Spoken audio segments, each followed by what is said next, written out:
Welcome to Money on Tap.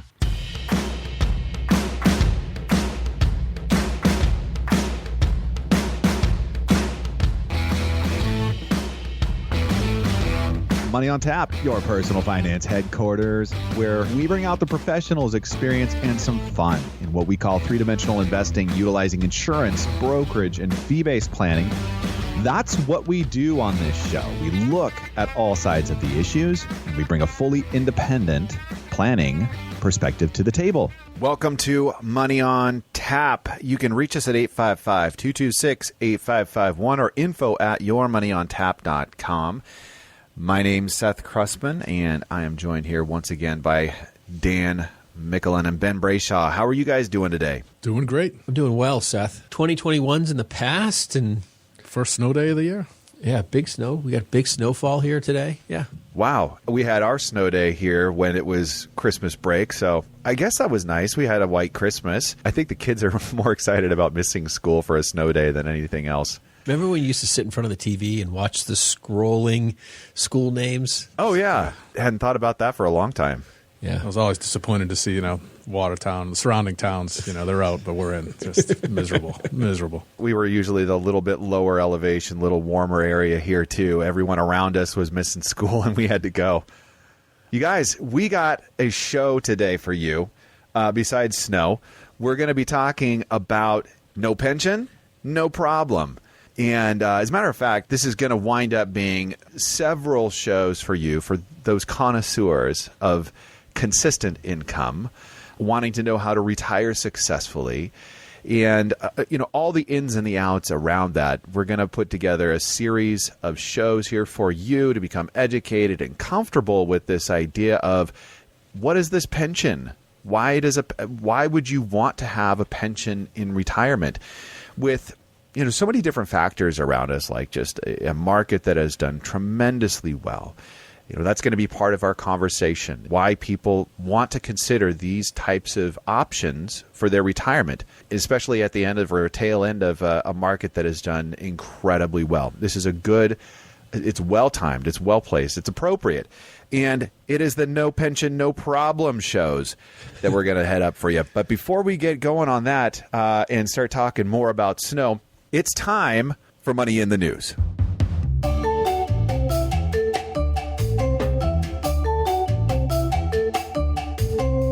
Guys, I was excited to be able to have this segment in Money in the News because it's a favorite around our house. I don't know about you guys, but it's Apple. Apple hits a $3 trillion valuation. And this is the first ever, right? And it has tripled over the past 4 years. And analysts even say that it's got more room to go. But regardless, Apple is one of those stories that I think we just love to talk about.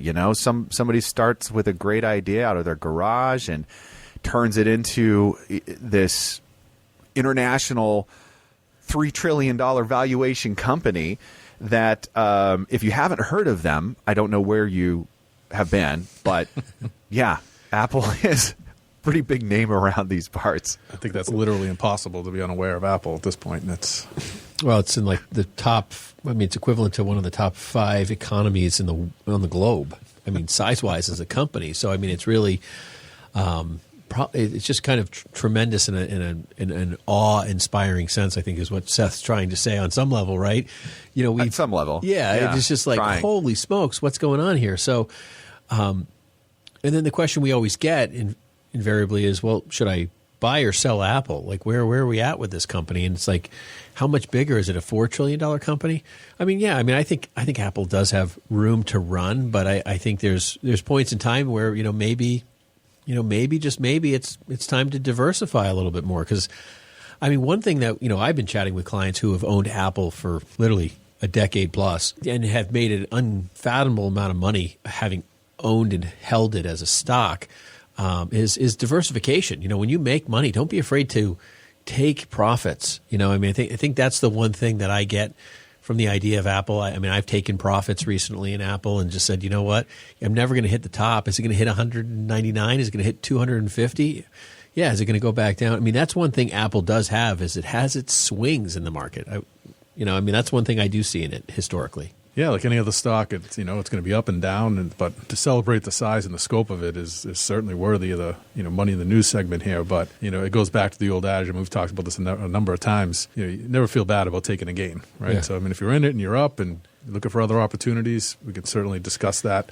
But as a buy and hold, if you're already in it and have been in it, probably wouldn't argue too hard there either. I want to repeat that because I think that's true wisdom, Dan, is never feel bad about taking a profit. No, yeah, you never go broke that way. If you're always skimming the gains off, you'll always do well. Next up, we've got something that's probably not too surprising to some of our listeners, but it was interesting to us as we were kind of going through the news clips and so forth, is that more young people are buying life insurance because of COVID-19. It's probably not a big surprise in the idea of it actually happening, but the numbers are kind of a little overwhelming, actually. Privately held MassMutual, which logged a more than 20% rise in the first quarter sales, and Prime America saw a 16% in the first 3 months of the year in the purchase of life insurance, which is not really surprising in the ideas of a pandemic and the fear of it. The captivating piece here that came from Yahoo Finance, Alexis Christoforous wrote this article, was that the people under the age of 44 years old was a large growing percentage of the people who actually were seeking insurance. And having some knowledge in the background of the insurance world, I thought this was interesting because they said that the average cost of the amount of insurance that people were buying actually declined.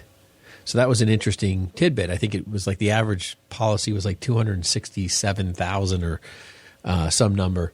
The piece about that I think is interesting is that, we had some people who were doing some estate planning in the life insurance space this last year or two, and different companies actually turned off the ability to buy life insurance for people over 70. Remember that, Dan? We had a couple of people who were looking to do some estate planning, buy some life insurance, solve some state taxes, and so I think, and those are usually where the high life insurance policy values are. So I think that's what probably brought the average down, but they had a lot of younger people buying, but they still saw a massive increase in sales. I'm not sure if this was the thought process for those younger folks, but I think it's a benefit that they're going to certainly have secured for themselves. And, and we'd advise people, regardless of age, to consider is that with this whole COVID thing, some people will get sick with it, ultimately end up with these lingering conditions and these diagnoses that'll be with them forever in their medical records. So when you buy life insurance, even if you don't necessarily need it for the death benefit in the time in which you bought it, you just got to remember and be aware of the fact that you're securing your health rating forever, essentially, in that policy. So if you buy it before you've been diagnosed or before insurance companies figure out any changes in the mortality table related to these lingering effects of COVID, you're already locked in there. One of a life insurance guy I used to know, Roger.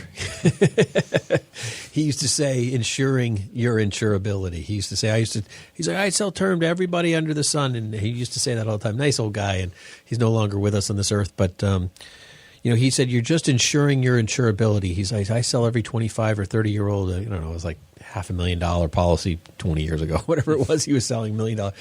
It's cheap, but you can always convert it. You've always got the ability to stay insured, and you never know when a health change is going to happen. And I saw the value in that, but I definitely see the value in that today more than ever, and it's obviously showing in the statistics. Probably most of those people were jumping into the market out of fear of dying because of COVID, or something along those lines. That's an astounding number here. 45% of millennials say that they're more likely to buy life insurance because of COVID. And one of those great points that you raised right there was, probably for about the cost of a couple cups of coffee at Starbucks, go ahead and put something in place that definitely either get used, but could also have some better insurability down the road. We're hopefully going to get into an article here.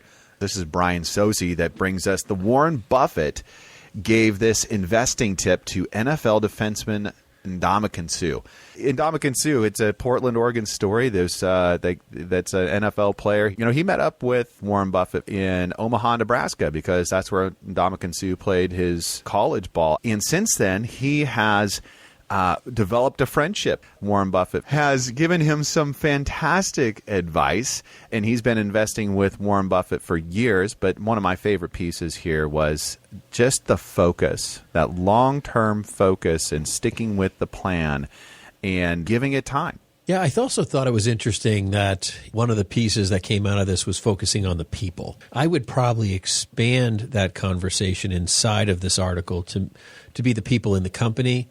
There's a sense of like positivity about a company. When negativity kind of starts surrounding the company, there's an illness, a sickness. That's kind of a buyer beware. There was an EV stock that got some negativity, and it was still probably a good EV company. But I totally dumped the stock and have avoided it since because I really felt like the negativity was a crash and burn story long term. I think it has more validity and more relevance than probably the article portrayed here in my perspective of how I look at equity purchases. You know, when you're hearing stories about multi-millionaire athletes and their finances, it's usually a horror story, right? Because they've burned through all the money. No, and come on, Dan. What are you talking about? You know, they need to come work with Brishaw Financial. but he was kind of focused in on, at an early age, in generational wealth. You know, he knew that he'd had this fantastic opportunity due to his athletic gifts, but the career would likely be short. And, you know, he'd had this fantastic opportunity to meet with Buffett and start up a friendship there. So, you know, whether it was of his own volition or the guidance he got, you know, he began early in doing the right thing with the money. Yeah. And there's a comment in the article about, you know, he wanted to set up his children and, you know, their children after them. And he knew he had that ability, but he didn't want to just hand them cash. He didn't just want to hand them a portfolio. You know, he makes reference in there to buying property.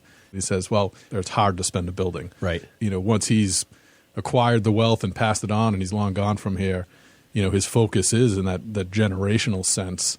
Like, hey, I'm going to set these kids up with assets, but it's going to be assets that, you know, regardless of what turns they take in life, it's going to be hard for them to just waste. I thought that was also very, very good. The real estate pieces.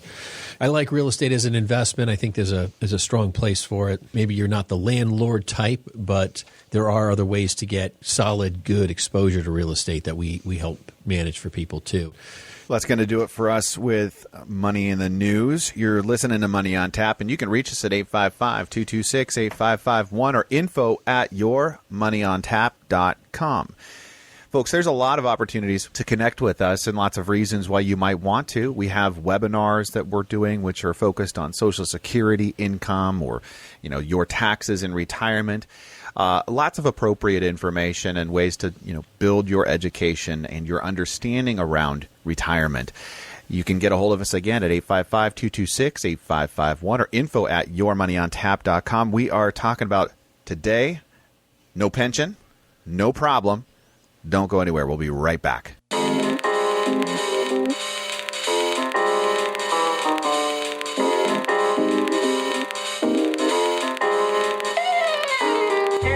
Folks, it is so much fun for us to bring you Money on Tap. My name is Seth Krusman, and I am one of the hosts here at Money on Tap. I'm also a financial planner. That's what we do. That's what Ben and I do. And the fun part is we get to have this radio show. We talk about important things that we think you need to listen to and be aware of to help raise the bar as far as your financial literacy. It's a big part of what we're trying to do here. The other thing that we're doing here as well, as financial planners, we are welcoming you to come and call us and to join us at Brishaw Financial Group. Experience what complete wealth management looks like. Let's take a look at all sides of the issue, get a three-dimensional perspective, and put a plan around your next step. It's so critical. And so many people just leave this part out and then they find out later, oh, if I only would have known. Hey, don't let that be your story. Give us a call at 855-226-8551 or info@yourmoneyontap.com. If you have $250,000 of investable assets today, our plan is free to you. We think it's important for you to know the facts and have a playbook so you can have a successful retirement. Give us a call at 855-226-8551. Now back to Money on Tap with Ben, Seth, and Dan.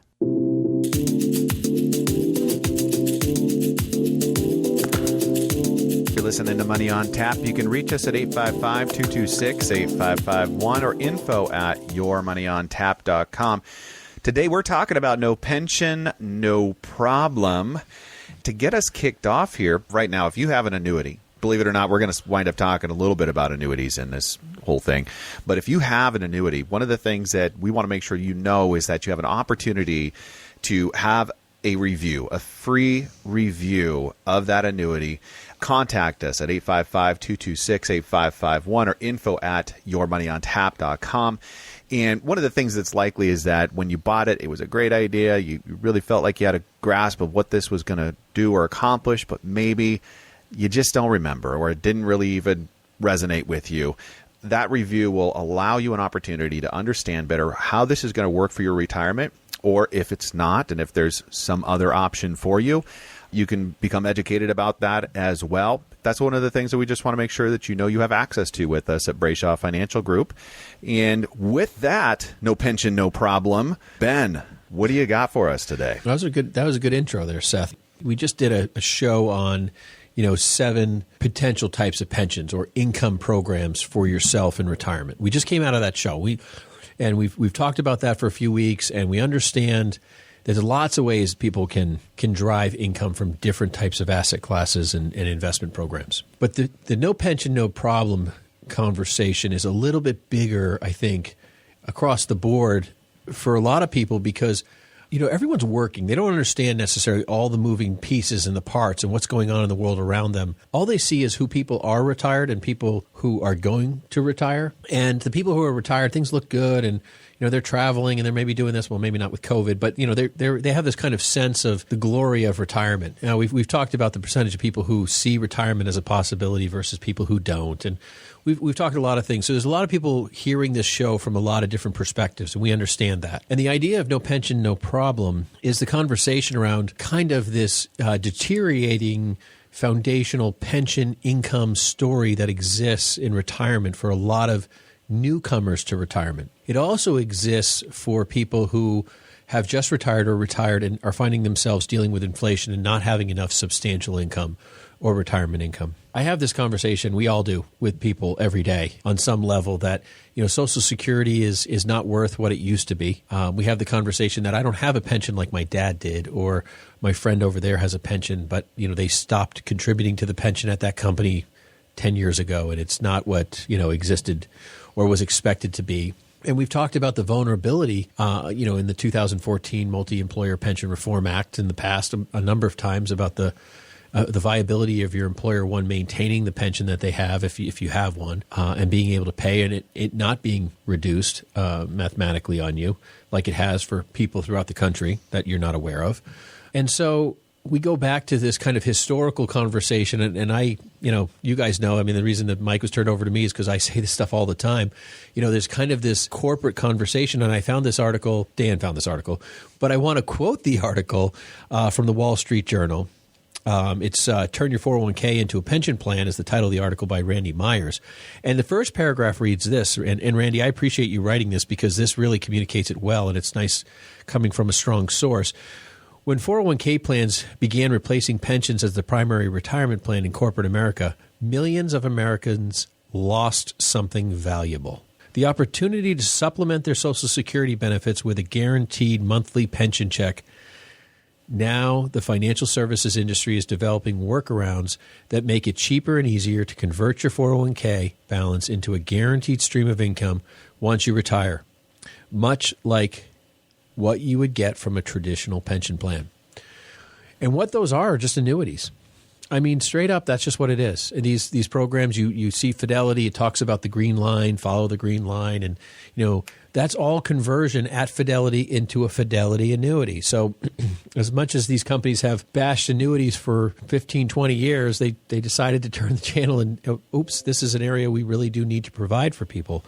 I would say, Dan, you and I, we were just talking about it a minute ago, the idea that Social Security is just running out of money. It says in 2034 or 33, it depends on, which week of the month of the day or the hour that you talk to somebody about Social Security.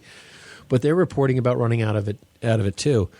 And so our whole concept of, no pension, no problem over the next few shows, we're going to talk about not only the the concept of the 7 different types of pension-like investment programs you can do, but how they're utilized, how you mechanically work through those, how you can apply those to your life, and how you can deal with this kind of overarching decline in the pension world and what's being provided by employers. Yeah, there's no doubt that retirement's changing, and there was a point in time when pensions were relied upon by the majority of retirees. But the fact of the matter is, as of today, is only about 20% of people are able to actively participate in a pension as an option. And if you exclude government work and municipalities and union work, it drops down to about 4%. So for the vast majority of people who aren't employed in one of those settings, the traditional pension simply doesn't exist, or it's no longer there for you to contribute. So the opportunity does exist, though, to build your own in a way. Social Security being a foundational piece of that for as long as it lasts. But you want to stack these other assets on top of that as well. And the beauty of annuity in that setting is that it's the only other one that we can point to that we can truly say provides a guaranteed lifetime income. And that's the part of it that is critical to the long-term plan. As long as you're alive, you need some predictable means of income and level of income. And this is a tool that can simply do that for you. Yeah, when you guys are talking about building a lifetime income, the landscape has changed for sure, right? There's been the pension programs that you're talking about going away. There's been a lot of pressure, ton of pressure on those pension programs, even if you are working for municipalities, Oregon being one of them. It's the numbers are staggering when you take a look at how underfunded these are and how the underperformance of these assets has really put them in a bind. And talking about creating that lifetime income and what are some of the benefits and why would you want to have something like an annuity in place or some other kind of an income program, it's really fascinating to find out how people engage around income. Right? Because so many people that are going into retirement have had, a salary or, they've worked so many hours and they get a dollar amount that they bring home, but it's fairly consistent most of the time. That's the way we tend to orient ourselves around our finances. And using efficient vehicles like equities, or those are stocks or stock-like kind of assets and bonds, is a great way to accumulate. And that's part of the story, but when you get into retirement or an income mode, people don't do as well with inconsistencies in their income as I think they hoped that they might, or the realization is very different when, rubber meets the road. Yeah, Seth, there's a great point inside there that, to bring that more to the forefront is like you have the accumulation phase of your life, and then you have that distribution phase of your life. And the problem that I see is that people live in this misnomer that, hey, listen, I'm making this regular income at work every day, and I've been watching my 401k balance grow, and now they're going to stop working, and they're somehow going to transition into some sort of efficient trader or investor that's going to now translate all of those assets that they've just been kind of ignoring. Not that they haven't been watching them, but not really trading on a daily basis to even understand how to mechanically handle that. And they're going to turn that into a lifetime solution where there's a chance you could live, 33 years in retirement. You're going to convert, basically probably the average person's like 30 to 35 years of savings in retirement to another 33 years of potential income and be successful at it when this industry is probably as complex as you can get. I think that's the piece that people don't really understand how the translation works there. And I would honestly tell you that I would think that the communication of a 401k is the slyest move by corporate America that's ever occurred. I think it was aggressive, intentional. I think they sold it to Americans across the board that, hey, this 401k is going to empower you.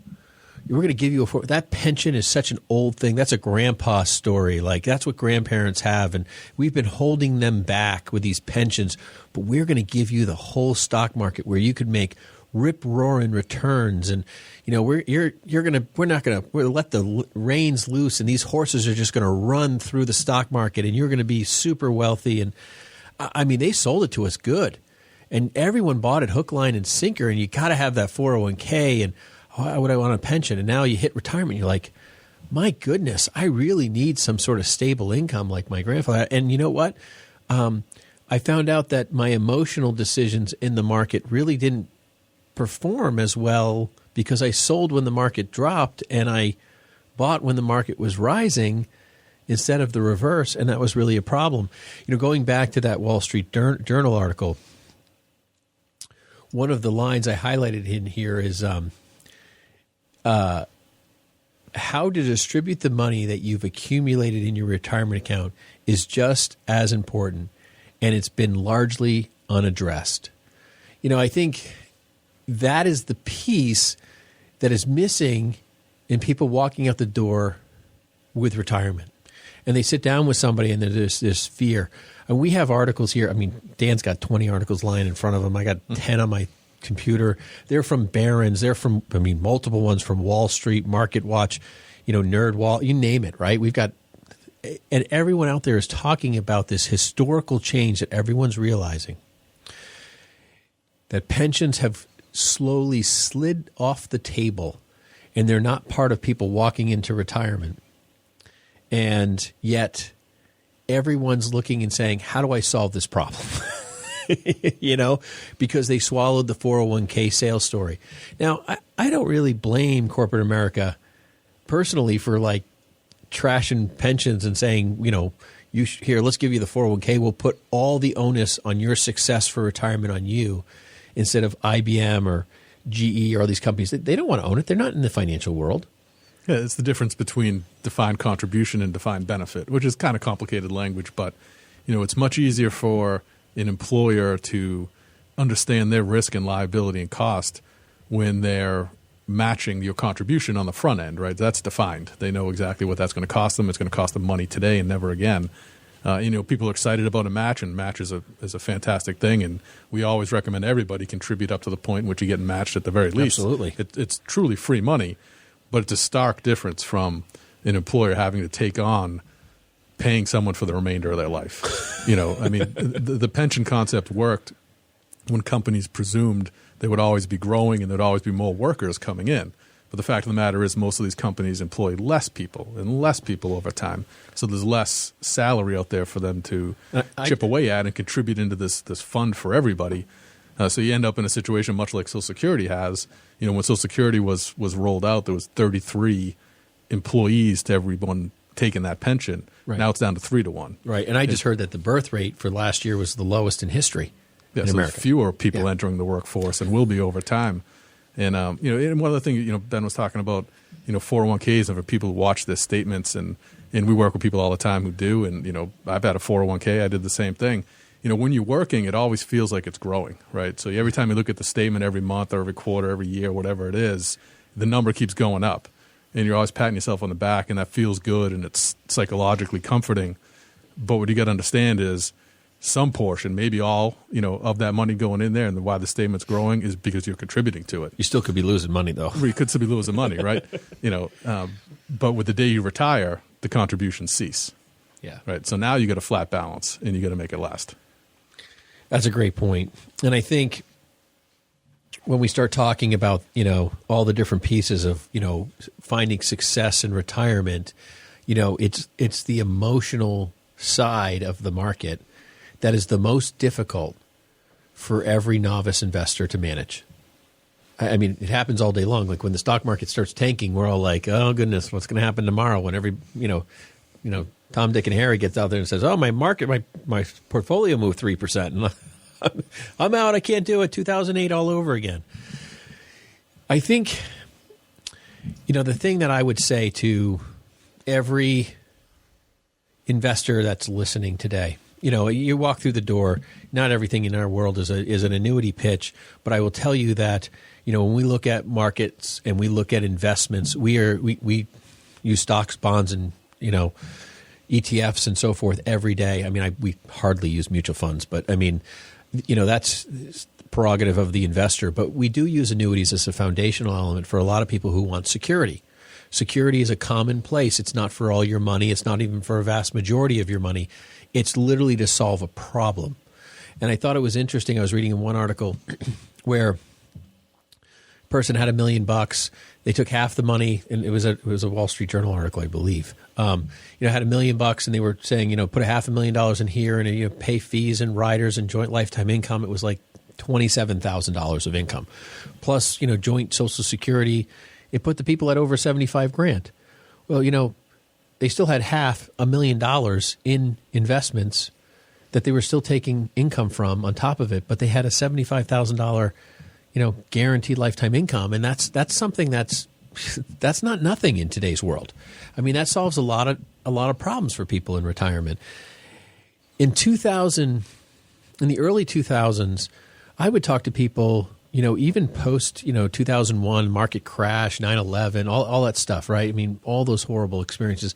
I would talk to people about taking a portion of their money and using an annuity. Annuities back then, remember, Dan? They were just like, I mean, you can't buy any of those anymore. They were just so rich and in favor of the client. It was unbelievable. Most of them are, I just think about ING, who used to exist in the annuity world, and they sold these guarantees, and those guarantees still exist for clients. But there was people that would just be like, not a chance would I ever buy one of those. And it wasn't their grandfather or grandma's annuity that took all their money, and all this stuff that people would talk about. It was crazy. These are legitimate investment programs. 2005, 6, 7 came along. I'd have people, the market's rising, massive money, right? Real estate is, people who are listening are just thinking through this process. Real estate was skyrocketing. You could sell it just like now, right? Real estate skyrocketing, markets at all-time highs. We're looking at crazy numbers. I had people laugh me out of the room talking about, take a portion of the money off the table, stick it in an annuity, buy a lifetime income for retirement. 07, right? Baby boomers are starting to retire. This is a pinnacle period. Baby boomers are starting to retire in 2008. Guess what? Stock market crash. And there's still people who sold at the bottom of that stock market that have never recovered their value, even today.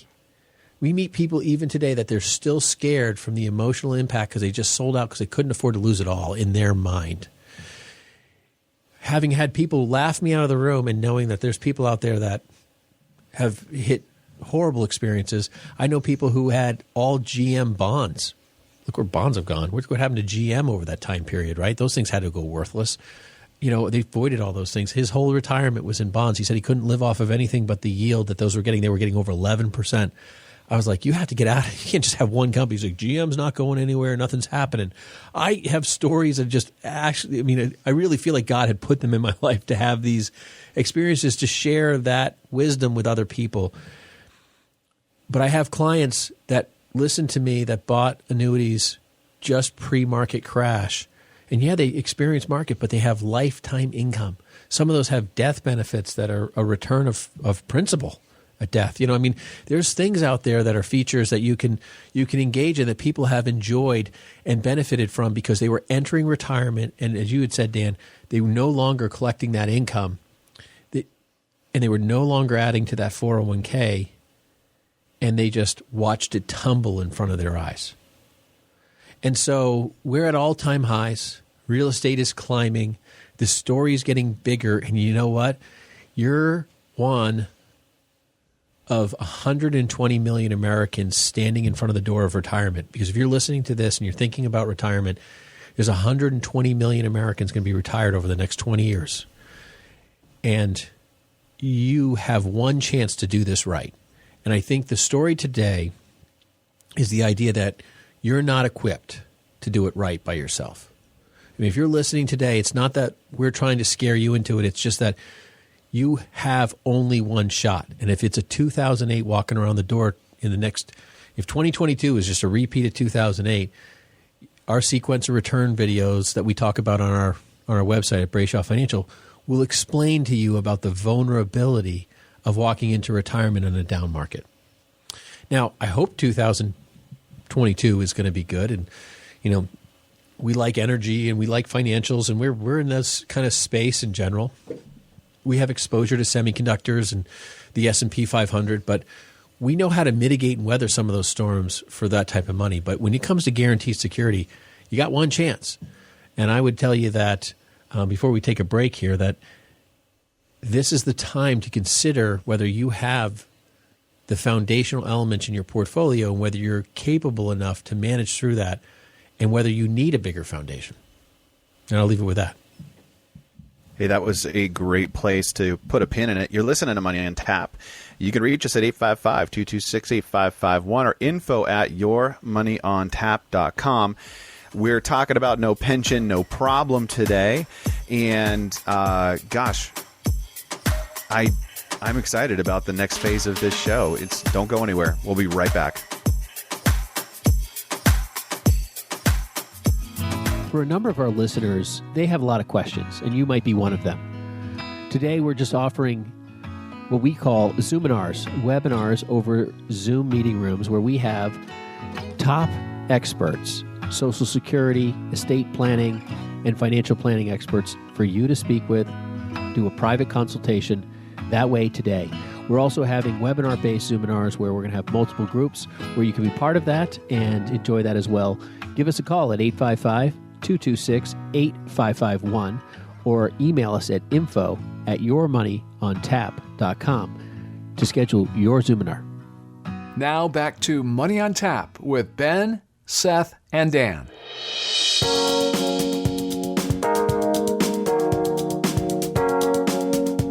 Welcome back. You're listening to Money on Tap. You can reach us at 855-226-8551 or info@yourmoneyontap.com. And we are talking about no pension, no problem.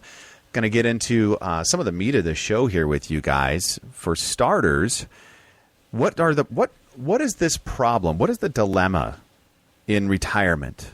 Right? Your transition from having an income that you understand pretty well, you're working with it in your current budget, to a completely different, in most cases, completely different source of income. And traditionally, what's been happening in that story, while you've been going to work and putting your money away in the 401k and growing these assets over here, is now that you've kind of got this, call it, pile of money over here, how are you going to use that to create income? And a very traditional approach here is for starters, and this is still it's a valid way to create income. Don't take me the wrong way here. What is this? It's bonds.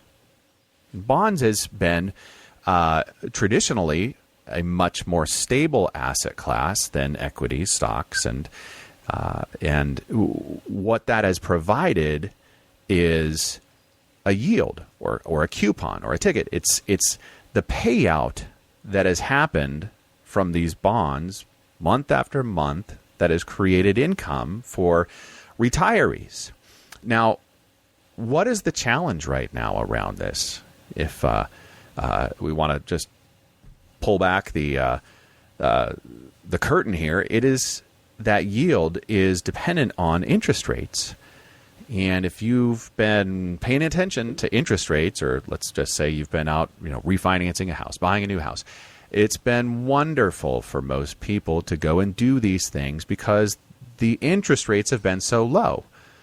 However, one of the things that has coincided with this is that those traditional bonds no longer are providing the kind of income that they did to, your aunt and uncle, your mom and dad, the investors before us, or some of them even still today in retirement and trying to find other ways to create income.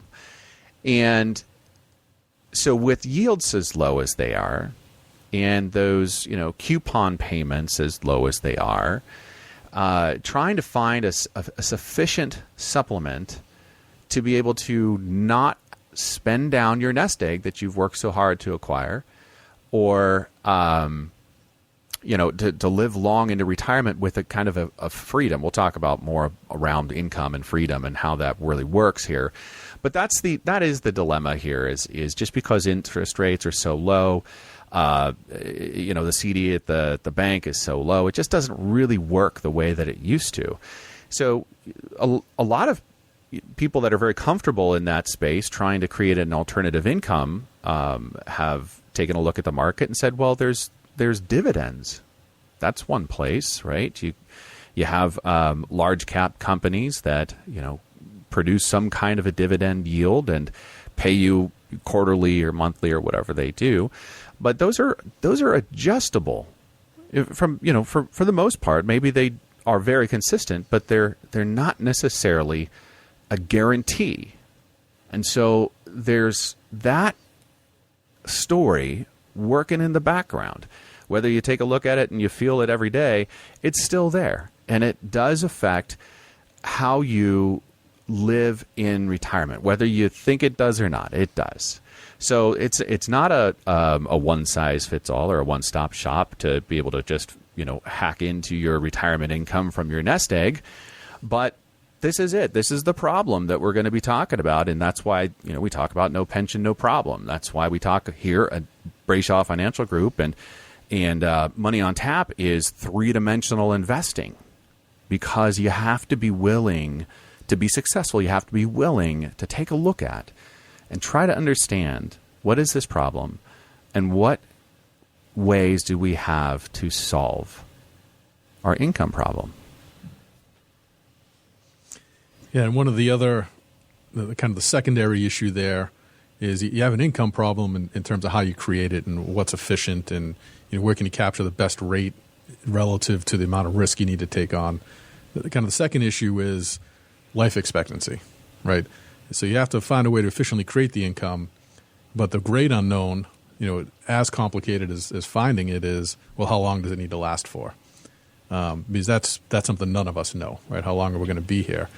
And when you're an individual investor doing it on your own, out of your own account, essentially, that's a risk you're bearing entirely on your own. So at some point in time, you may run out of money. You may not, but that's going to depend essentially on how long you live.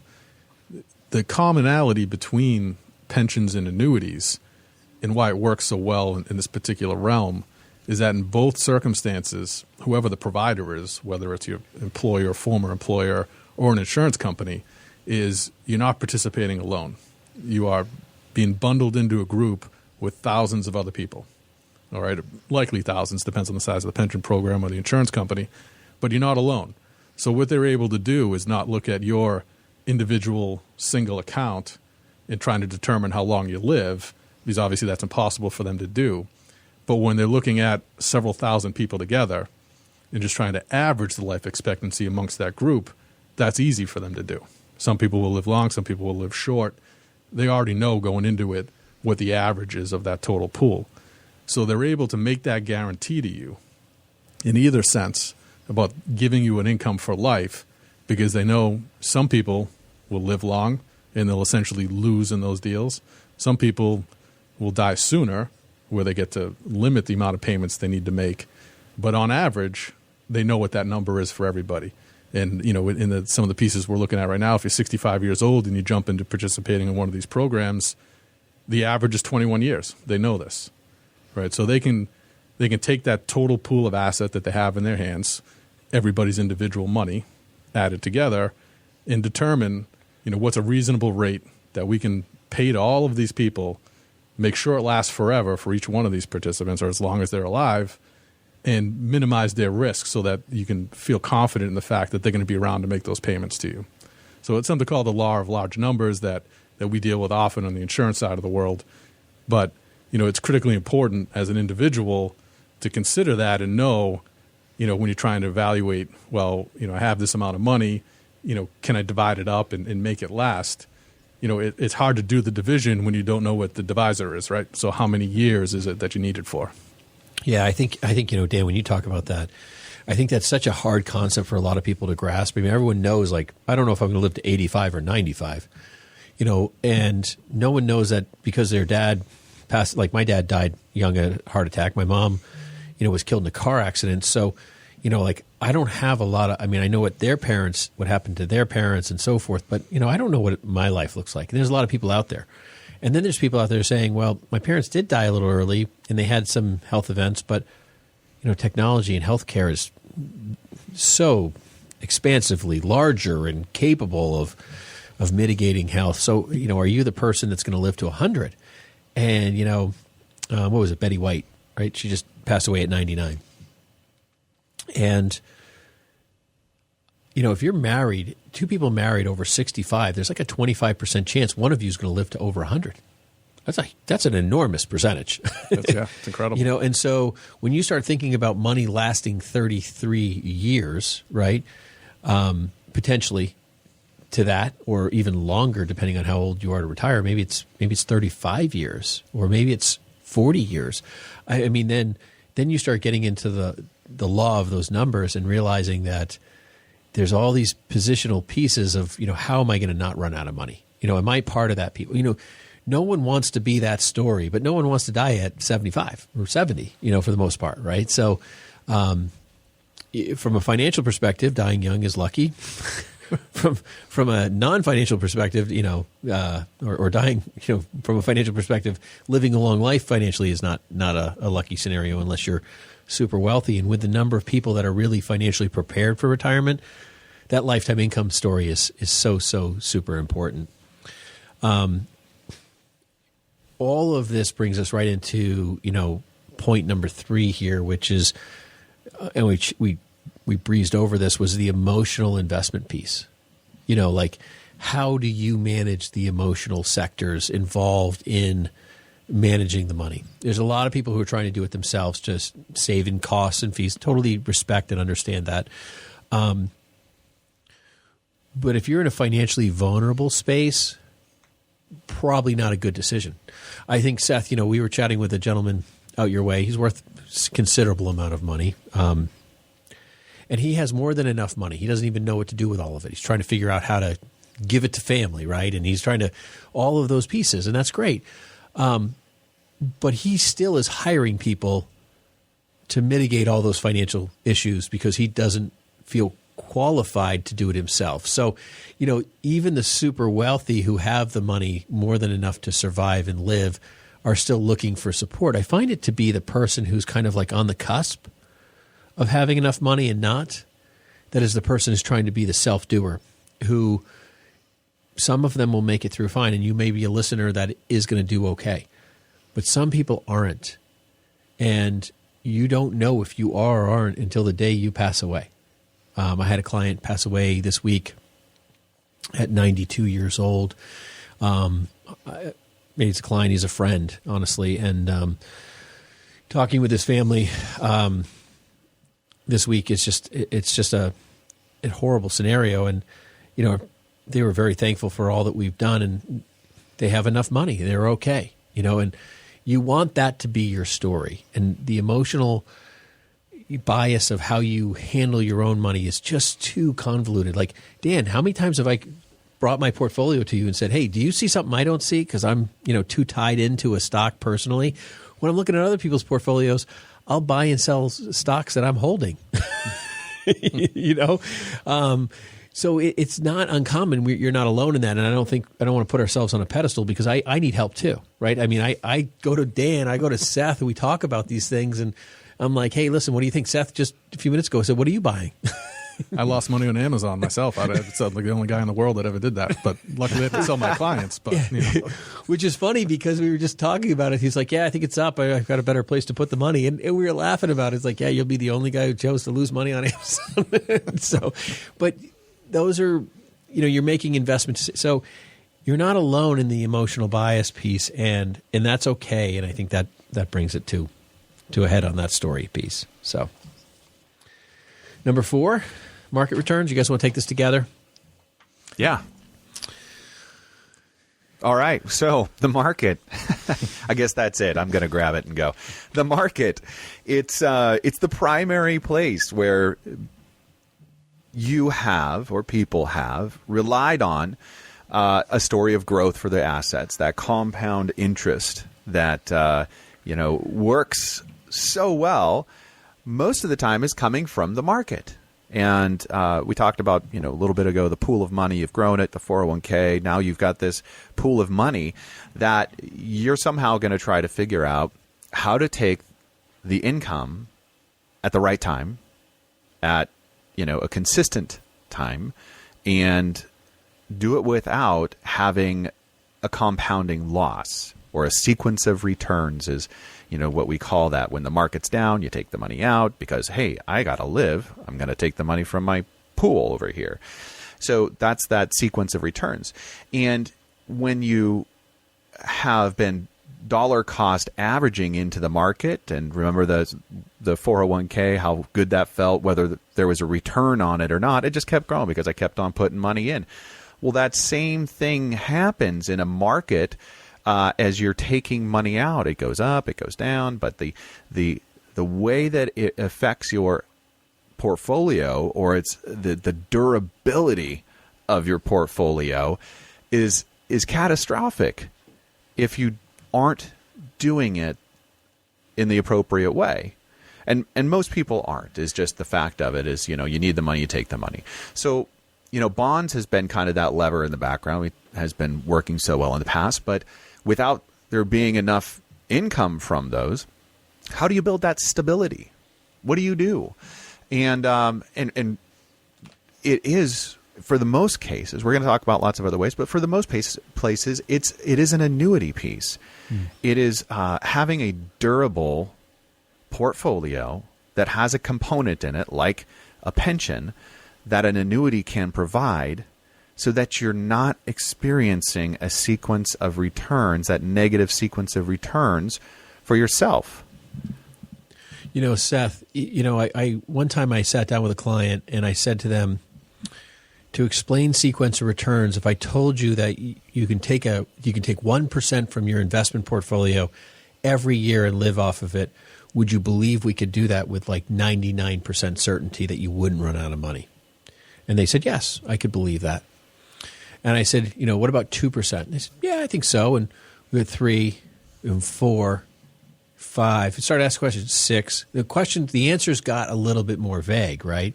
And so it's like, well, you're averaging maybe 7, 8, 9, 10% over the last X number of years. Why is it that you can't take out those numbers statistically and not run the risk of running out of money? And that's what sequence of returns is. I mean, taking 1% out, really no risk, right? But no one can live off of 1%. So how do you do that?